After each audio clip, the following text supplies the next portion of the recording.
Good morning and welcome to the Core Connection. I'm Mira Rubin here with you on Enlightened World Network. And today's topic is breaking the spell. We are raised with all kinds of messaging about who we are and what our capabilities are. And what if all of that is a spell that is cast upon us that we then internalize? What might be available to us if we were able to break the spell? Good morning, Rosalind. Welcome. So good to be here with you and with everybody else who's joining us.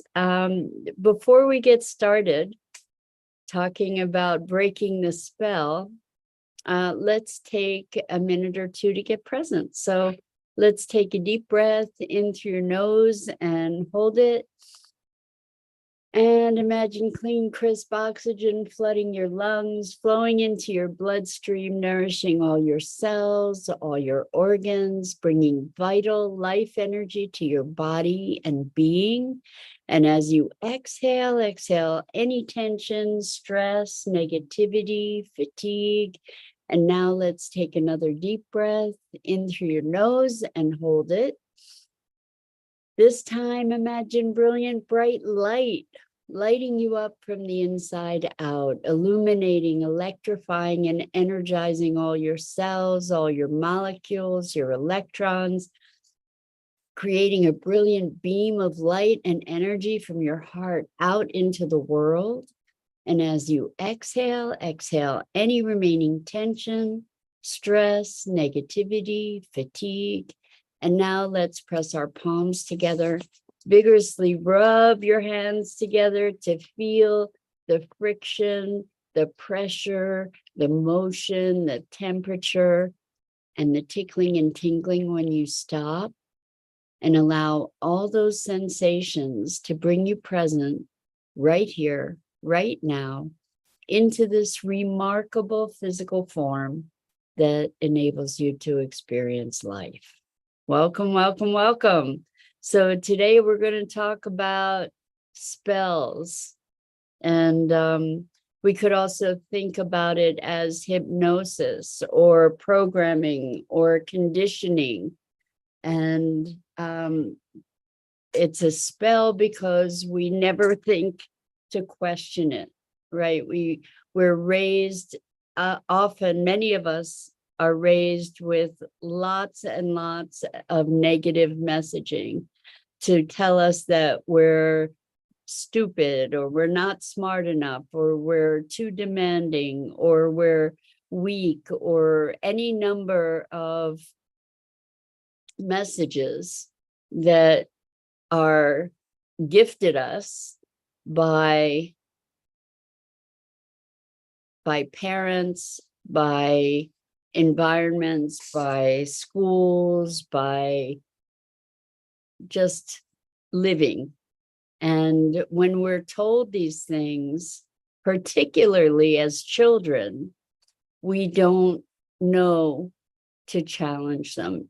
And even if we do challenge them, it's like they've become sort of a mind worm, where they are working on us and we're challenging them to fight against that notion that we might be those things that we're being told we are.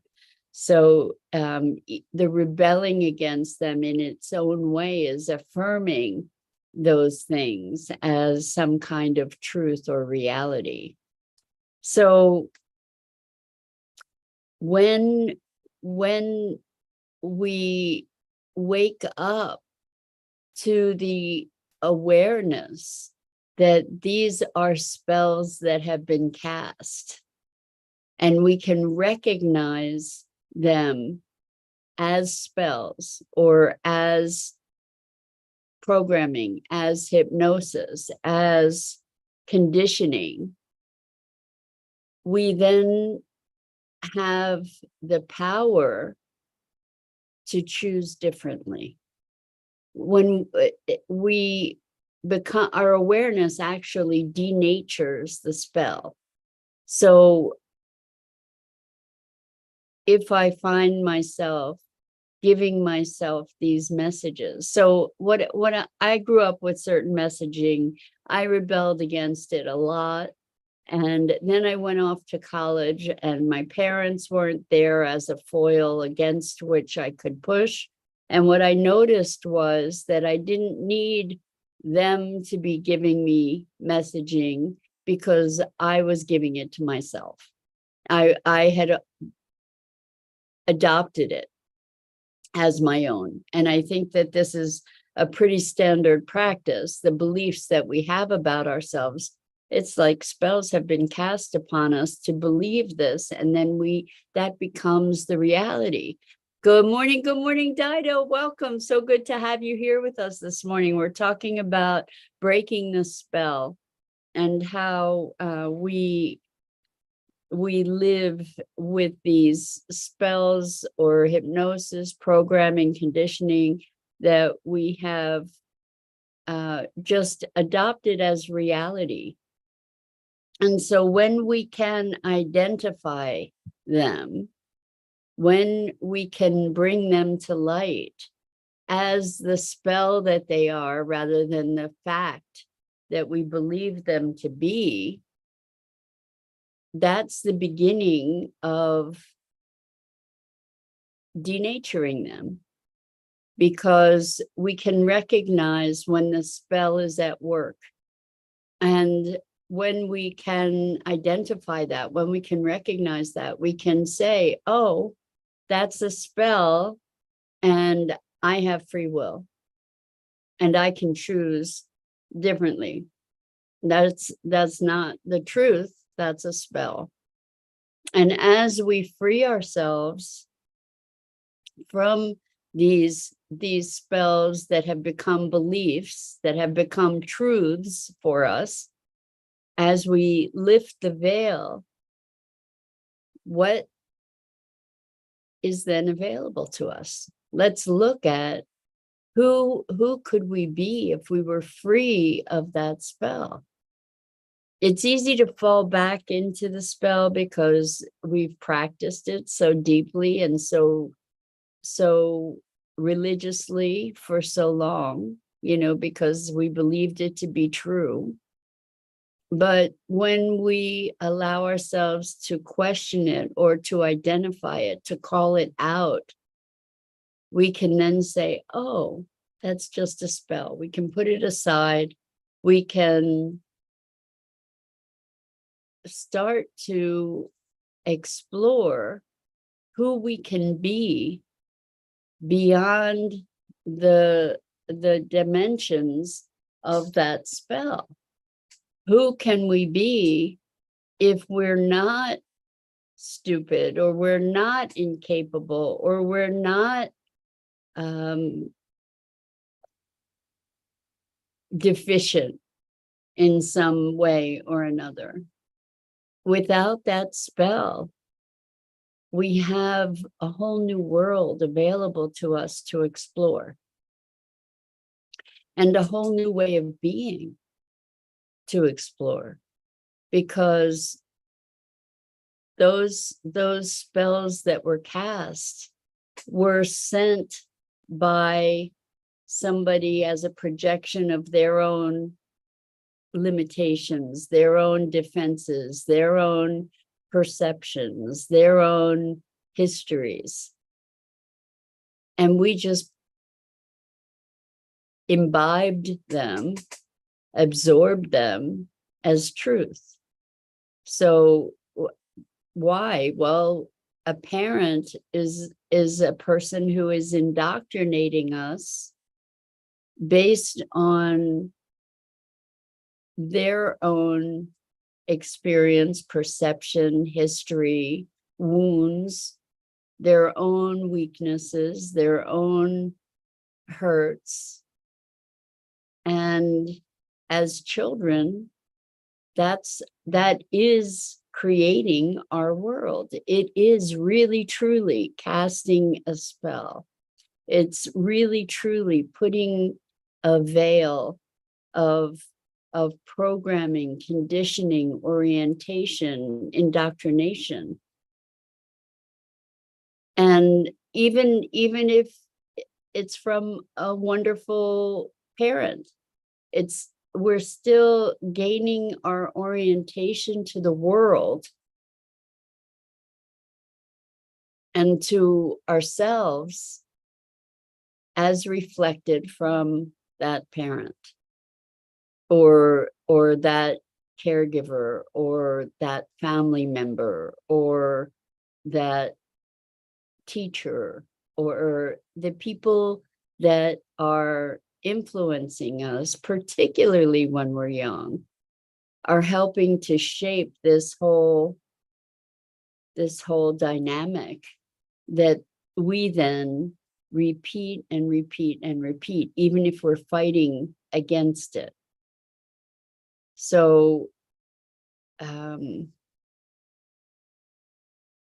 when I was pretty rebellious as a kid, and I was fighting against these perceptions of me that at least I interpreted those perceptions, and in fighting against them, really what was happening is I was trying to protect myself from them, but I already had that belief. The spell was already at work. And I think that this notion, like contextualizing this awareness of our conditioning as a spell is empowering in a new way, other than talking about limiting beliefs. If we can recognize that there's this, if we can think about it as a spell, for example, it's not ours in the way that a belief is. It's something that we are at the effect of, and when we can recognize, oh, that's the spell, it gives us an opportunity to make a different choice, to actually choose, to say, oh, if that's a spell, who do I choose to be? So Rosalind says, requires courage to beat your own drum and large doses of compassion for settling into the new self. Well, yeah, and courage too. As you said, it requires courage. And I don't think it does require courage because it's stepping into an unknown to a great degree. And you may not find agreement externally, right? But as we recognize that we have been so absorbed by that spell that we have lived into it, that we have fulfilled its promise in certain ways because we've had this hypnotized behavior. We've been taught maybe that we're not good enough. So we bring I'm not good enough to every situation. When we can recognize it as a spell, we can say, oh, wow, that's the spell. What if I am good enough? What if that's just noise? It's another way to access these beliefs that we've internalized and to recognize, wait a second, that's not me. That's not mine. And so, yes, it takes courage to say, that's not me. So if that's not me, and that's who I've known myself to be, who am I? And that takes courage to step into that exploration of who am I without that spell. And some of us will choose to keep the spell just because at least we then know who we are. There's a comfort in knowing, even if it's not a happy knowing, at least we know, which is kind of sad that we will choose the devil we know instead of the devil we don't, just because it's familiar. We'll choose our limitations, or we will hold limitations because it's more comfortable than exploring the broader potential. And so if we can imagine ourselves enshrouded with all these spells and taking them off, lifting those veils one by one, or maybe all at once, and allow our skin to feel the air, allow ourselves the freedom of movement that was constrained by those spells, then we get to discover something totally new and fresh. And we get to make new choices. And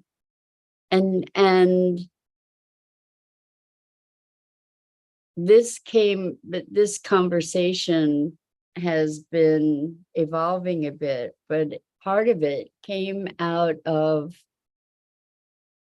my cat, because we went across country together, and she's almost 17, and she surprised me at every turn. At every turn.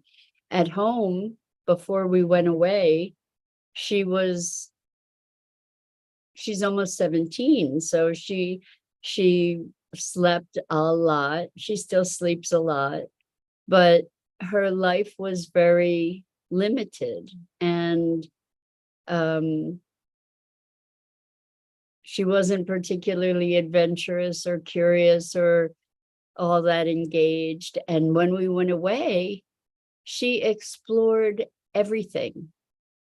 If we were at a hotel, she would go and case out the whole room and find every nook and cranny. She was adventurous and curious and alive and vital.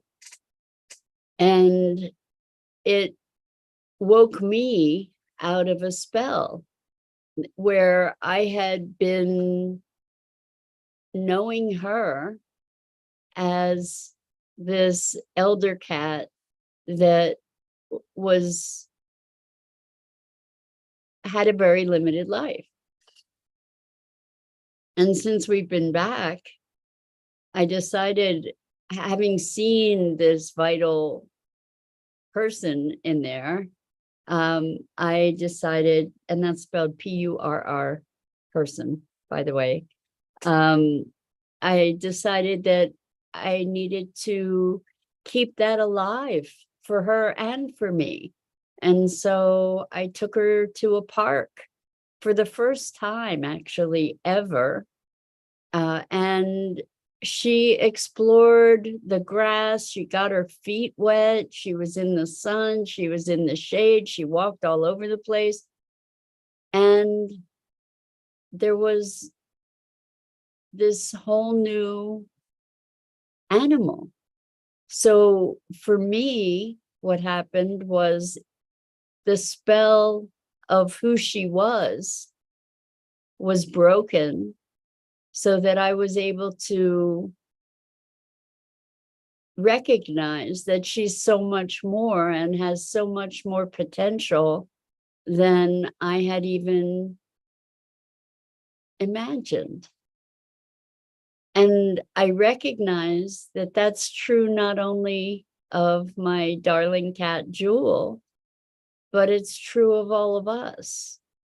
And so I was under a spell about who she is. And I recognize that we are under a spell, under spells, multiple spells. It's just another way of speaking about it, about who we are and what we're capable of. So I invite you to look inside, look at the messaging that you've received about who you are. You could even source it. Was it a father? Was it a mother? So many of us just live our lives at the effect of all of that conditioning that we've then internalized in some way, shape, or form. And if we can itemize the elements of that spell, if we can make them conscious, if we can shine light on them, then we can recognize them when they show up in our behavior and say, oh, that's just the spell. And what do I choose?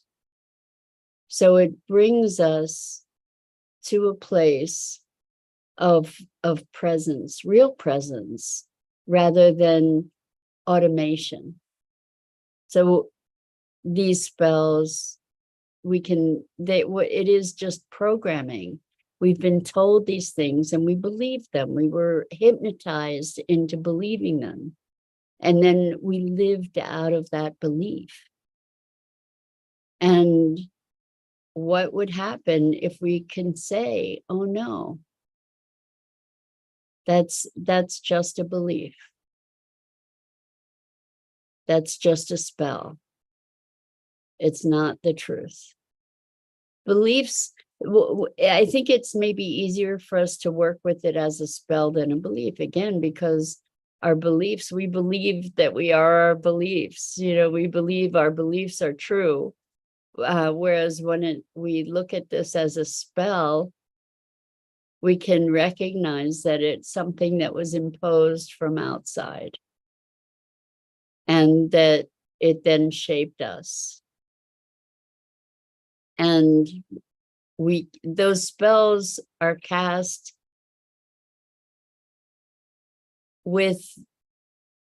probably with lack of awareness. As parents, I don't believe, even the worst parents, I was going to say, I don't believe that there's malice of intent. In some cases there is. In some cases there is. The thing is that it's coming from a wounded source. Again, just another human that is operating in reaction to their own lives, their own experiences, their own wounds. And even if they are operating out of good intention,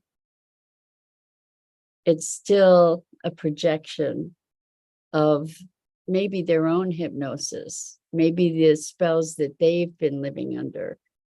You can look at beliefs around money and attitudes about money that we're indoctrinated into. There are spells cast around that, indoctrinations, programming, that this is how we're taught. And if we can somehow, the thought of it being a spell makes it easier, for me anyway, to recognize it as other than myself. And I can, in separating myself from that spell, it gives me freedom to explore alternate ways of thinking, of being, of interacting. And there's a tremendous freedom in that. I'm wondering if you experience the same thing, like the distinction. If I say it's a limiting belief, it feels like it's part of me. If I say it's a spell, I can more readily recognize it as other than myself. And so who can we be? I mean, I think that this notion of relieving ourselves of these spells opens us to an unboundedness, opens us to a new capacity, new capabilities, new potentials that we might not otherwise have considered being bound by the spells. So I worked at, Rosalind says, opening questions help, like asking, how did that belief protect me? What danger is there if I let go of that belief? So the thing that I want to distinguish is, like you said, what danger is there if I let go of that belief? If it's a spell, the spell was cast. And I think what we get to do is to recognize it. And if it's more, the belief, just to me, it feels like it's more internalized, a belief. Like it's my identity versus it's something that was projected onto me. And so Dido says, that's such a profound distinction, limiting beliefs as part of us versus a spell which we don't have to internalize and which we can transmute. Thank you, Dido. That's what I'm trying to get at, is that when it's a belief, it's really wrapped up in my identity. When it's a spell, it's something that's overlaid somehow. And it feels more accessible to me anyway. And maybe it's a semantic manipulation, but to me, it feels more possible to transmute it, to let it fall away, because it's not part of my flesh and blood. It's something that is over top of me, and it's obscuring me versus it's part of me. So Rosalind, I don't know if that resonates for you, but I get like that we have these behaviors that we've developed in response to things as protections and to help us function. And it's useful to say, well, what is the function of that behavior or belief? But when we think of it as a spell, we can break the spell. And then what? Then who are we? It's a wonderful, wonderful discovery and path of discovery, actually. So maybe there's more to discuss here, but anyway, I just want to say thank you, thank you, thank you for providing the space for these kinds of conversations and for engaging with them. It's such a privilege. And that's it for today. I'm Mira Rubin. This is the Core Connection. And I go live here each weekday morning on the Enlightened World Network Facebook page and YouTube channel at, I don't know if I said it already, at 9 a.m. Eastern. And thank you so much, Rosalind and Dido. Dido says, thank you, Mira, fascinating and powerful. Thank you. I am fascinated by this. So anyway, please check out the other awesome programming on Enlightened World Network and Enlightened World Living. And until next time, so much love.